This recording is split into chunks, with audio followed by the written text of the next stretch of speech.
SMT Nation, we back nation. This story is getting pretty nasty. It's actually kind of toxic. Yeah, you guys like that. All right, so the story here is that AT&T, as the parent company of what's become like the modern AT&T, plus also Verizon, are going to be impacted by this whole like lead poisoning, lead exposure, toxic materials risk that's happening. These old cables from copper installations way back when, 60, 70, 80 years ago, and longer.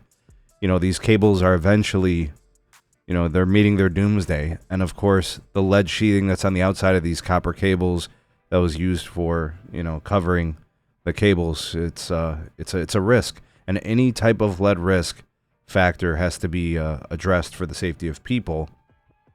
I don't really have anybody to blame here in this video. I just want to give you guys some of the facts of what we're going to be seeing moving forward, what this means for telcos and such. So I'll be linking the article for you. It'll be in the description. And don't forget, if you're looking for a way to support the channel, you appreciate the commentary videos, the speed testing, the reviews of the home internet, the live streams, you appreciate all that content, you can buy us a coffee, link in the description. And don't forget, folks, there's still time. Take advantage of the Mint Mobile deflation promotion. You guys can get the unlimited plan, which is normally $30 a month. Get it for $15 per month, folks. 50% off. mintmobile.com/need. Use our partner code. Save the money. Get that great value. They're legendary customer care over at Mint, and you'll be supporting the channel. All right, so another story is released here. This one is from the telecompetitor about this toxic lead cable allegations. And, you know, the Wall Street Journal dropped the news. They dropped the story earlier in the week here. And basically, you've got these really old cables, and they're going to have to be removed. And the risk factor of lead getting into where these cables are, which oftentimes they're buried, right? You've got aquifer contamination risk, risk around schools with young children, you know, streams, rivers. I mean, it could be anywhere. This stuff will literally go where the water can move, right? And of course, soil and other things. So anyways, the risk factors are well known. All right. Now, the thing is, you've got companies like AT&T, which at the time, the parent company was all one company. You know, today it's also part of Verizon. They've got to deal with all this. And it's not just those two. It's not just AT&T and Verizon. Let's throw in TDS.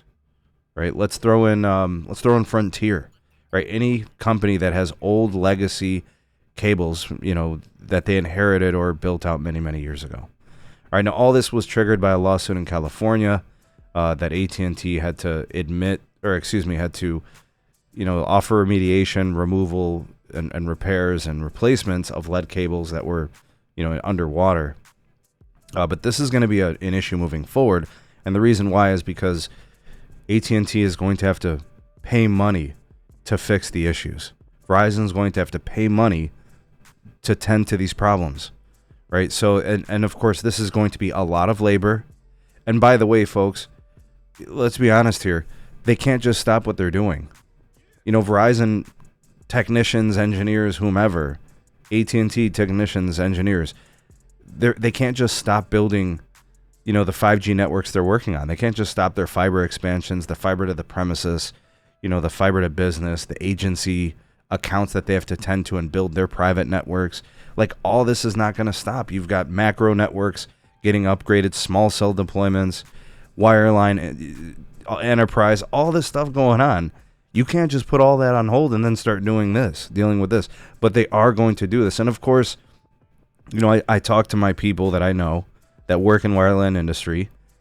They don't even have enough technicians. They don't even have enough engineers, you know, that are going to be able to work on these projects. They're understaffed. There's a shortage there. You know, projects are underway and they can't just put everything down and start doing other things. The amount of dollars it's going to take to offer these fixes, repairs, removals, you know, changes and swaps and all this. Folks, we're talking about probably a decade-long problem. This is going to be ongoing for a long time, and there are going to be issues with local EPAs and agencies that are going to be, you know, bird watching to see if anything's going on, because then there's always the lawsuits, right? So I think what the carriers are going to end up doing is addressing this little by little, case by case, where they find it, where they get to it. they're not just going to put everything down and all of a sudden start allocating all their resources and dollars to addressing this. They're just not going to do it. They're obviously going to be looking for relief from the government. No doubt.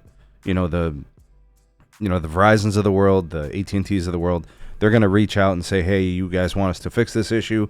We need funding, right? So they're going to be looking for places to extract those monies to be able to pay for this. You got to pay labor to have this done. And then, and the carriers aren't innocent in this, right? They've known about these problems for decades. They knew this day was coming, right? But they've avoided it. They put it on the back burner as they've been, doing other things for the business. Again, I'm not here to make excuses for anybody. I'm just telling you guys what's going on in this scenario or situation. So, not here to place blame.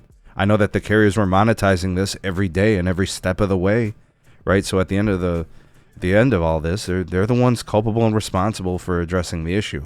How we get to that end game, I don't know.